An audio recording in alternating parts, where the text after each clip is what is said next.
If you thought Hoxie's was already pretty dangerous, I got bad news for you. Deep Rock is having some trouble recently. Their bountiful space rock is now shared by a rival, and they're called the Rival. That's their name. It's not very clever, but it sounds really cool, so it's fine. This enemy has been sending robots into Hoxie's and constructing vaults and defenses in the depths of our dwarven gold mine. These are in efforts to collect data, but it remains unknown why this is being done. There's no evidence of who or what is sending these bots to the planet. As you can imagine, the higher-ups at DRG, not a big fan of this situation. Can you call them higher-ups if they're very short? In a fit of rage, the management are letting out the big guns. And by that, I mean 4 guys going into a cave. There's a new mission posted on the board titled Industrial Sabotage, which is available after doing an assignment. Once you get into one of these missions, it's apparent the rival defenses don't really like dwarves. I'd like to assume they're just jealous of the beards. There's quite a lineup of murderous machinery to encounter during a sabotage mission. Burst turrets are pretty self-explanatory. They're turrets that shoot bursts of bullets at you. Repulsion turrets look very similar to the burst variety. These create barriers that block incoming projectiles and pretty much anything else nearby. Sniper turrets are what you'd expect. They hang from the ceiling and pick you off from far away. By far my least favorite to deal with. I don't like these. Shredders are flying drones that function similar to manhacks in Half-Life. Personally, I'd rather avoid fighting flying blenders, but these aren't too bad to take down. One pickaxe hit'll do the trick. Patrol bots are big rolling dudes that shoot at you, and they can do a lot of damage. On death, they'll most likely explode, but there's a small chance that they'll get neutralized. During this time, a player can hack into the bot and tame it, and just like that, we now have Robo-Steve. Now we can have bugs and robots at the same time. This is the utopia we have all hoped for. The Caretaker is a big pyramid robot that yells and hurts a lot. I'm gonna let you figure out the fight yourself. Good luck, have fun. Important note, these rival bots have a weakness to melee attacks, so use your power attacks often. A sabotage mission can be broken down into 6 simple steps, 1 for each of the 7 dwarves, except for Sneezy, because no one likes Sneezy. Step 1, find the vault. This is pretty easy, just dig through the dirt and bam, there he is, the big pyramid fella. Give him a kiss and let's move on. Step 2, follow a cable. There are 2 cables coming out of the vault. Pick your poison and follow one. Eventually, you'll find a building that's flapping around like a bird. Step 3, take down power stations. That flappy building is called a power station, and you're gonna need to hack it. So head over to it and hold E to call down a hack pod. Once it lands, head over to it and grab the orb out of the dispenser and toss it on the ground. These are little data transfer nodes that function similar to tethers in Astroneer. You can toss these and pick them back up before it's all connected, so feel free to do the toss and sprint method to connect things up faster. Step 4, defend Haxie. Once the hack pod is all connected up to the station, press the button on the hack pod. You'll have to defend Haxie here, a new drone who's quite the keyboard warrior. He also throws trash on the ground and has RGB fans. What a gamer. Once Haxie has breached the system, congrats, you did it. Now do steps 2 through 4 a second time. Step 5, kill the Caretaker. After disabling both power stations, head back to the vault and gently take out both batteries by repeatedly smashing them with a hammer. Once you pop those out, your pyramid friend gets a little angry that you stole his Duracells and now you gotta fight him. Also, can we just appreciate the name, the Caretaker? I don't ever want to meet a robot named the Caretaker. The only thing it would care to take is my kidneys, and I kind of like those, so no thanks. Step 6, take the data rack. Once you knock over the big fella, he'll explode and the data vault will open, revealing a very small data rack. Is the vault overkill?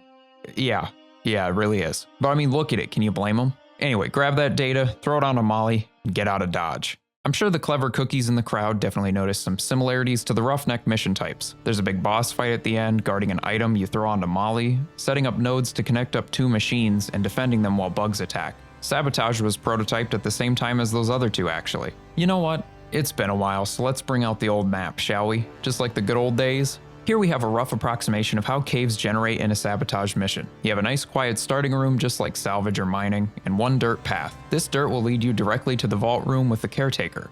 From there, both cables split off in their own directions, leading to a room with a power station. One thing to note, these cables can lead through twisted and winding caves.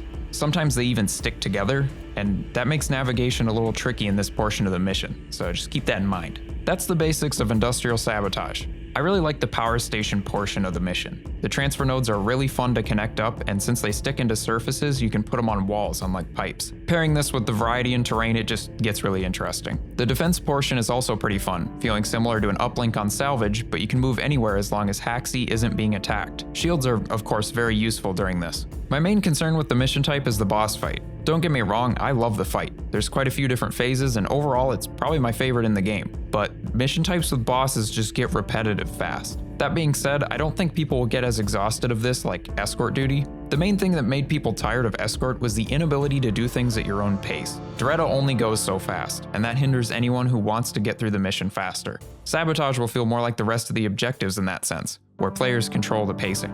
A team could even split up and hack both power stations simultaneously to make things more interesting. Sabotage is also going to change after Season 1 ends. Ghost Ship states in a Steam community post, when Season 1 comes to an end, the mission will likely be much less frequent and integrated into the game in a different way. Just some speculation on my part here, but it may be used infrequently during assignments as a final mission of sorts. I'm not entirely sure. Industrial Sabotage won't be the only part altered after Season 1, as there are also 2 new season events you can stumble upon in any mission type. The first one is a rival data deposit, which is nearly identical to hacking a single power station in a Sabotage mission. Find the data deposit, call a hack pod, connect it, and defend. Once it's hacked, you'll receive a new object called a data cell, and you can deposit that for season rewards and XP. The other event is a mini-boss called the Prospector. This flying bug car guy is pretty difficult to keep up with.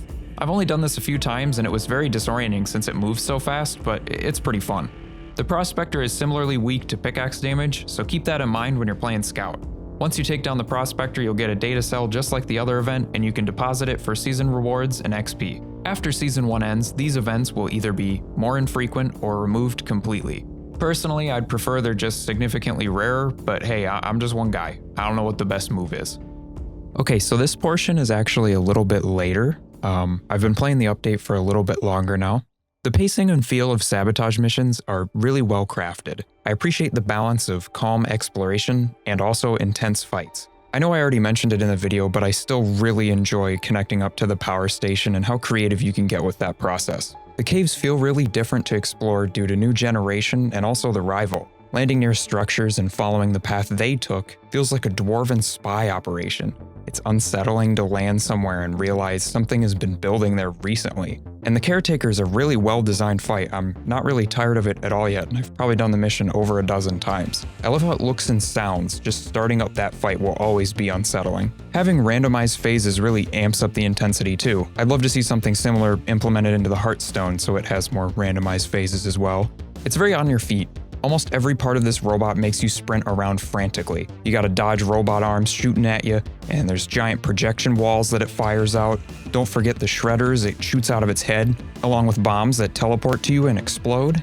Even dealing damage to the eye makes you run around it as it switches which one is open. Overall, the rivals feel right at home in DRG's sci-fi horror-influenced universe. An unknown, freaky robot fleet that collects data. It's kinda like space Facebook.